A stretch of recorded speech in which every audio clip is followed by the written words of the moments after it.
John brings up a great question. John asks, given that the bad trustees hold a significant numerical advantage, significant majority, why do you think you can make a difference? And what would you do differently than the current alumni elected trustees in order to effect those changes? It's a great question, John. Let me just quickly say that it's not just that the scoundrels have majority control. It's not like we have a Republican versus Democrat situation where we can campaign and vote the bums out and regain control. We are not part of some democratic process here, far from it.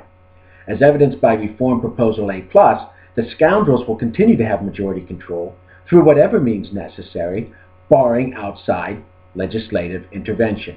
And that's a critical point, and that's an important point in formulating our strategies moving forward. Because the bigger issue is that the entire structure and composition of the board is FUBAR. It's fouled up beyond all repair. And that FUBAR of the Penn State Board dates back to well before November of 2011. I've been speaking about it for 15 or 20 years. Solving that systemic issue, which will certainly require outside assistance, that must be the ultimate goal, if our overriding objective is indeed responsible stewardship for Penn State. Now, so as not to digress, I'll provide a link within this post that will take you to a site providing far greater detail regarding these structural issues and how to remedy them, including a proposal that I drafted back in 2012. Now, that said, there are things that we can and that we must do to maximize the beneficial outcomes of our efforts now. So in answer to your specific question, what can we do to make a difference? What should we do differently? What we can do is simple. We must build and foster awareness among Penn State stakeholders, awareness to the outrageous actions of the scoundrels, to promote, among those stakeholders, outrage. We often connote the term outrage with unfocused and chaotic action, but that's not what we're talking about here. We're talking about awareness and righteous contempt and disgust at the actions of the old guard scoundrels. We must build and foster that type of outrage, widespread enough and sufficient enough to expose the tyrannies of the scoundrels for all to see, enough so that we can increase the pressure on the scoundrels to force their hands, or to spark someone else, perhaps the legislature, folks who do respond if there's widespread outrage among their constituents, to step in and force the hands of the scoundrels for them. What must we do differently than the current trustees? Well, in order to foster the necessary awareness and outrage, we need to do two things.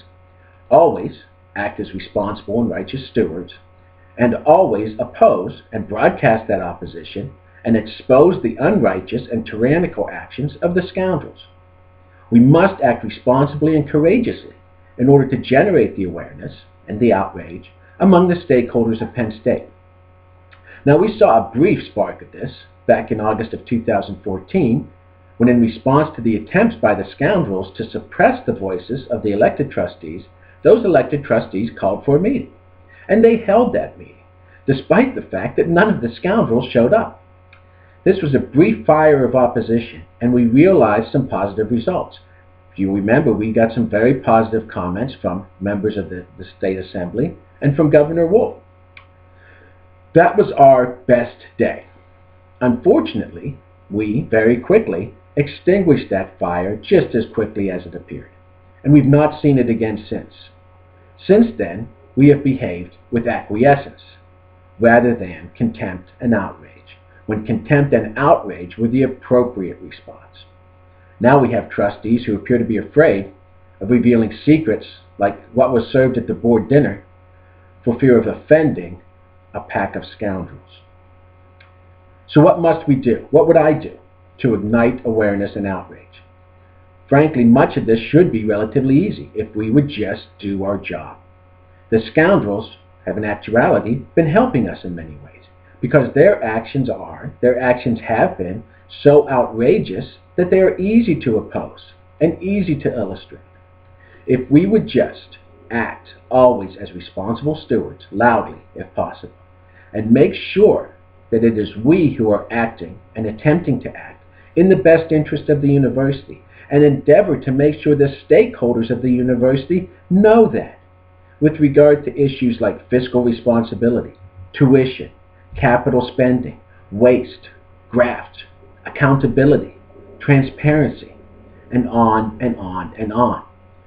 I have formulated detailed proposals addressing all of these concerns, and we need to put proposals like that forward, adamantly, even if they're going to be voted down, rather than to cower with our tails between our legs because our votes don't count, which we have heard more than a few times from our trustees.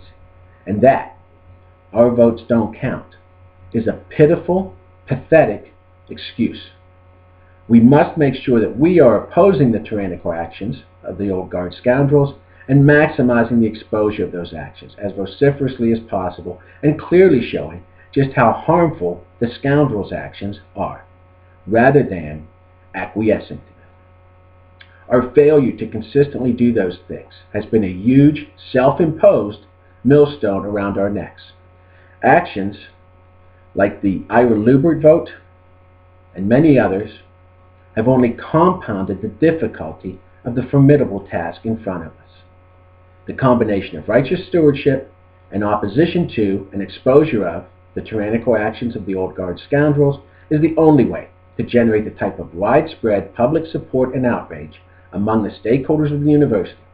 That's the type of support that will be required if we are to ever truly restore responsible governance to the university. That's an objective, as we've mentioned many times, that will require outside assistance. John, that was a great question, and I hope that all of the candidates will take the time to address it. Thank you.